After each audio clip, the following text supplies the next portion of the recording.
Listen, people, as the melanated queen speaks on the Daily Noise. I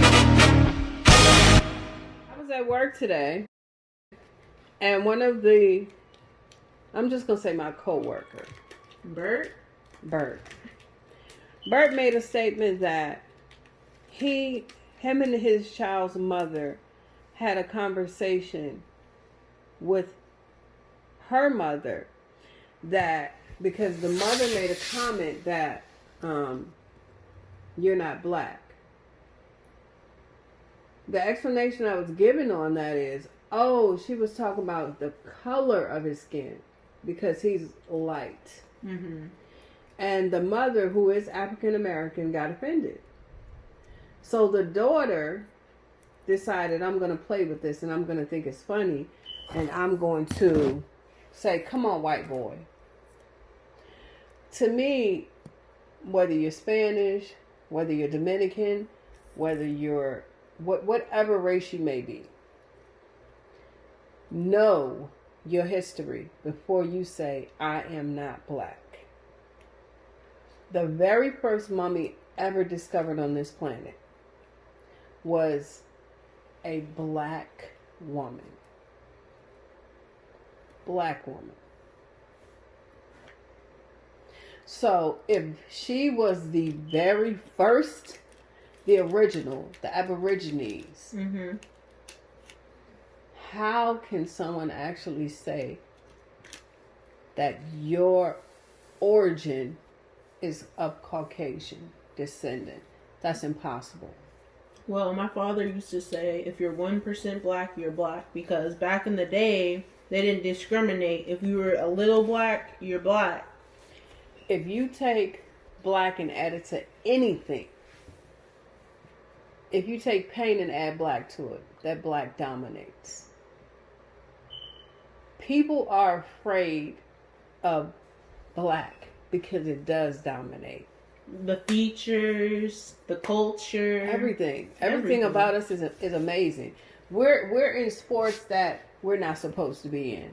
We have Venus and Serena in tennis, and now there are a lot of beautifully melanated people following. We have Tiger Woods in golf, and a lot of other people are following. We have, forgive me, I don't remember his name, in hockey. These are things that they say we're not supposed to do. Anything you put in front of us, we're going to dominate it. That's true. Because that's who we are as people. That's who we are. That's why everybody on this planet wants to look like us. You lay out in the sun, potentially getting skin cancer, because you want to be darker. But you claim to hate us so much. You're getting hair extensions because you want to be like us. You're getting silicone or motor oil or whatever the hell you supposed to be getting in your ass because you want to be built like us. Interesting. And there was this British woman. She got the lips done, the face done, the skin done, and now she claims to be African. Well, technically she's correct. She didn't have to get that done to be that, because that's what she is anyway. Just like Donald Trump. Mr. Trump, I'm going to give you that little bit of respect just for that second. I hate to inform you, even though you're pale, your hair is just, you really need a makeover. I hate to tell you, dear heart, you are black. Period. Because everyone is. Know your history. A lot of people don't know it. As they don't know that once scientists had gotten a stardust from the sky that came down to Earth, and we are made of the universe. Everything that's in us is everything. Everything. We are energy. People don't understand the true definition, the true meaning of the chakra. People don't pay attention to that. We are this planet. We are energy. It's just like People say you are what you eat. That's true. We are in the planet. That's what we are. We as black queens and black kings, we constantly have our crowns on. We wake up with them. We go to sleep. We take a shower. We take a shit. Everything, our crowns are on. And we need to start living and acting just like that. And we need to stop letting everything into our spirits that's negative. Stop walking and following these people that have nothing to do with your growth mentally and within. And people sit there and they say, change. Change. That's an interesting word because people really don't change. We evolve.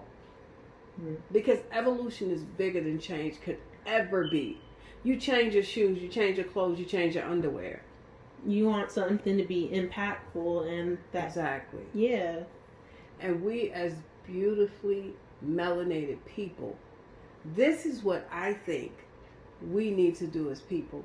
Number one, we need to understand, and we need to really go back, and we need to look at the videos, and we need to read the books, and we need to pay attention to how our ancestors, regardless of whether they were in slavery, whether they were in the master's house, they were one. They were a unit. They worked hard together. It wasn't the crab syndrome. It wasn't, oh, you got a little more than I got? Okay, well, I'm going to grab your legs and I'm going to pull you down so that way you're going to have nothing. We need to pay attention to that. Our black men need to understand that when you have children, these are gifts. Don't allow society to say to you, because you can't buy them $200 sneakers, that you're not worthy to be their father. You are. Because those sneakers will mean nothing to that child. That child will rather see you, hear your voice, say, I got your back, I love you. That's more important. And turning around back onto him dying and everything, don't you feel like that's just another person taken away from a family? Each and every time police brutality is just on the rise. Exactly. And I feel like nobody takes it serious enough to where there is change. Everyone just forgets it and drops it to the house as if it's normal. And then President Obama said this shouldn't be normal to everybody. It should not be. We should not be comfortable and complacent with death. We were born to die. That's just the way it is. Mm-hmm. But when it comes to someone else playing God, that's where I have a problem with. When it comes to someone else being so disrespectful that you're not allowing this person to go home and sit at their dinner table. You're not allowing this person to go home and have a conversation with his kids. You're not allowing these people that have passed away because of senseless brutality with the police. These people are not going home. They're not. And it does not matter to people if it doesn't happen within their home. Oh, that doesn't happen in my house, so I'm not worried about it. Yeah, but you have to put you inside of other people's shoes. Exactly. And have some humanity and sympathy toward that family. Because what if it was you? Mm-hmm. What it was somebody else close to you? Exactly. You can't just throw people under the bus just because you don't know them. And I think that I commend so much the doctors, the nurses, the whomever these people are who are in the hospitals and fighting the fight with the COVID-19. I want to say to the nurses and the doctors that are coming out and stepping up and saying, this is not what's going on. They're purposely killing this person. They're purposely doing that to that person. I think that it's absolutely amazing. I think the mayor of Minneapolis, when he got on TV and he stood with courage and he said, this is not right. This man did not have to die. When you have people like the district attorney saying, oh, there's not enough evidence. What the hell more evidence do you need than the video? Because it tells you every single thing. You hear this man saying, I cannot breathe. You hear this man saying, I need water. I can't breathe. You hear him saying that. I don't understand what you didn't understand about that. Oh, no, yes, I do. You didn't give a shit. Your fat ass put your fat ass knee on his neck like he was nothing. And it's really sad because he looks like the type of person that it's more important for his dog to be okay. I feel like a lot of people, just like on social media, Facebook, they just like, they'll put the looting above a human's life as if something that's stolen that could be replaced instead of a soul that cannot be replaced. It cannot be replaced. And that's just sad where we come to that. And you think you have all these friends that would think that that's wrong and they think that's right. Mm-hmm. So there's so much manipulation within the system that just another life in the wind. It's just like, oh, okay. Yeah. And they're brushing it off and they might slam this guy into the jail cell, but at the end of the day, it's still happening. I mean, he's going to go to jail. Let's say he goes to jail. He's going to be dead. And, they're going to keep him out of population. They're not going to put him in population because they know if they put him in population, he's done. He's done for. Yep. Because regardless of what they say about, and I've worked in a prison, so I do know, I was a corrections officer in a prison, so I do know that these people are still humans. These people still have hearts, regardless of what crimes some of them committed or what crimes they didn't commit being, locked up on, a humdrum and some bogus. These people do have hearts. And when it comes to certain crimes that you commit, when you go in there, you have to answer for what you've done because they're going to make you. He needs to be put in population. He needs to be put in population. Period. Did you know that he had been in other cases where 55? Yeah, other cases where other minorities. But that's because whomever his superior is kept letting him sweeping it under the rug. And then nobody in that department is even black. Not one person I've heard not black. But internal affairs is available or supposed to be available. Advocates are supposed to be available. These are people that are supposed to have a voice and speak out for. But it's not going on like that. I had a situation, and I was just having a conversation with my sister and my mom about this earlier today. In 2015, I was driving for a company. I'm not going to say what company because they don't deserve that. But I was driving for a company, and I was in DeKalb County in Jacksonville. And I had to deliver a load, and it was a load that I had to unload myself. Mm-hmm. So I ended up running out of hours. And when I ran out of hours, I had to stop, and I had to sleep where I was, which behind me, it was what people would call a trap house. And that whole day I was there, I would walk away from a truck full of merchandise and take stuff into the store. No one ever took anything. No one ever did anything. And these were black people that were on drugs and whatever the case might be. So I finished up what I was doing. I got in my bunk.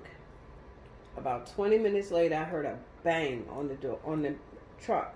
Bang, bang, bang, bang, bang. And I was like, what the? And I thought I was dreaming. So I was just like, okay, whatever, I'm dreaming. So I got up, I looked around, I didn't hear anything. Here it goes again. And I'm like, what in the world? And I was like, who is that? Get the fuck out your truck. Get the fuck out your truck. And I'm like, who is that? And it just stopped. So I called the police and I was like, listen, I don't know what's going on. And the person was so loud. Who was the person? It's gonna be good. Okay. The person was so loud that the dispatcher for the police department can hear him beating on the truck. So she said, well, ma'am, if you could tell the person to stop so I can hear what's going on. I said, no, she didn't know. I said, that is what's going on. She said, oh my God, stay in your truck, make sure your doors are locked. Don't come out unless you see the red and blue lights. I said, okay.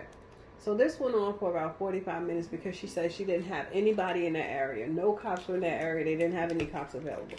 So I was like, okay. So probably about 45 minutes later, I see the red and blue lights. So I'm feeling better. I'm like, whew, thank you, Lord. So she's on the phone. The company that I work for was on the phone. Thank you, Tracy. You're amazing if you're looking at this. From dispatch from that company. And I got in the front seat. I rolled the window down and I was like, whew, thank you. I'm so glad to see you. Didn't you hear me say get the fuck out the car? Out the truck? And I was like, that was you? Get the fuck out. Get the fuck out. Give me a license. So dispatch for the company I worked for was still on the phone. So I got out. I gave him my license. And it was where I delivered to, it was surrounded by water on two sides. So I couldn't go anywhere because there was water right here, and then the big 18-wheeler was right there, and his car was sitting right here. So it was pitch black. You couldn't see anything if you turn the lights off. So I get out, I give him my license, and he says, oh, okay. So he went to his car, and he accidentally turned on the siren. So he was like, oh shit. And he turned it off quickly. Then he turned off the lights on his car. And he was like, now you come to the back of the trailer with me. What? Not knowing the dispatcher was on the phone.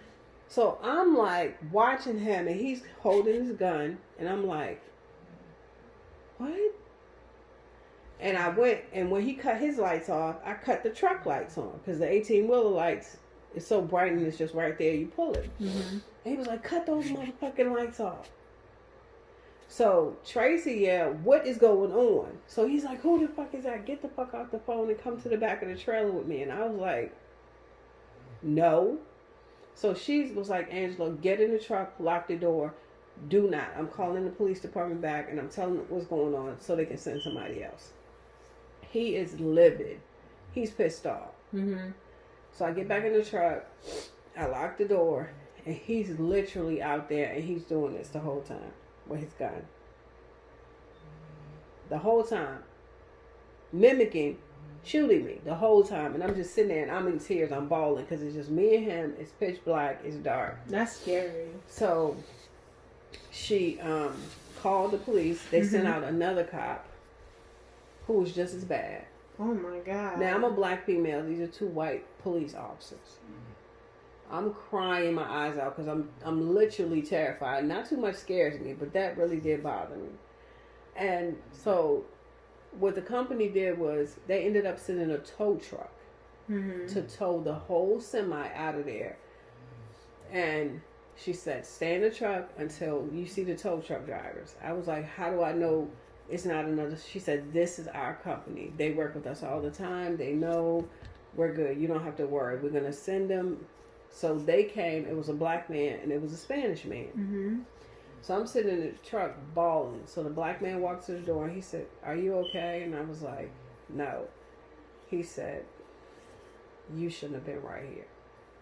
He said, do you know how many of us died because of them? Do you know? He said, do you know how many women get raped because of them? He said, you are lucky. He was like, come on, get in the truck. And I'm so nervous. I'm like, no, I don't want to. He said, I promise you, you're going to be fine. They had to tow the semi all the way to Daytona because the police told me and the tow truck driver. He said, no matter what, I'll find you. And I have your address. So you're going to be easy to locate. The cop? Yep. Did you get that? Like, did you report him? I did report him. So, the company also reported him. And everything was being recorded. So, the company called and got the captain. The captain told my company that they were going to send the police to find me because they are going to arrest me for disobeying direct orders to come to the back of the trailer. That's crazy. What is the point of me coming to the back of a trailer in the dark? The trailer was empty. Mm-hmm. What's the point? What would be the point to that? So I've experienced that type of behavior being a female truck driver. In that situation, I have not been back to that county since it happened. When was this? 2015. 2015. Mm-hmm. And it scared the living shit out of me. And what made it even worse was when I got to work the next day, every dispatcher for this company was white. Mm-hmm. Oh, it was no big deal. I think you overacted. Mm-hmm. And that's why you left. And I quit that day. Because who knows what could have happened? Nobody knows what was on his mind. Yeah, why would you turn your lights off? What would be the point? We can't see in the dark. I'm not a bat. So from that right there, that whole incident showed me that they really don't care about us. And after, I think, a week, and I looked it up, there were so many black women that got raped. There's so many black women that have been made to perform oral sex on the police. This police, that one particular police. So God was with me that day. Because who knows because what if you would got have happened. out. Who knows what would have happened. Yeah. And it's whenever I would tell anybody, it's just a thing now. Mm-hmm. But if you can always have somebody in earshot, if you can always put on your camera, you don't have to get out. You don't have to do anything. You know your rights. Know your rights. Use them. Because black lives do matter. No matter what they say, we matter. Period. So Donald Trump, to you, how could you sit there and say, shoot the thugs? If anything, you're the most ridiculous, senseless thug. Period. You're just sitting in the White House or wherever you choose to be for that moment. You have any last words for George? My prayers, my empathy, my sympathy, my love, my everything goes out to him and his family. I can't sit here and say I understand because I don't. I will say, however, that the same fears that most, if not all, black people have, I have them as well. I think that we need to start standing up, and I think that a lot of people need to understand that nothing is going to change if you keep sweeping it under a rug. If you're in your house and you're sweeping your floor and you have a rug, and every time you sweep that floor, you put more and more dust, more and more dirt, whatever you have on your floor under there, eventually it's going to become a mountain. And it's going to be hard as hell to move that mountain. We need to start moving mountains, people. We built the pyramids. We built this country. You mean to tell me we can't deal with this? Really? Let's get it together, people. Around here, we don't say goodbye. We say until the next noise.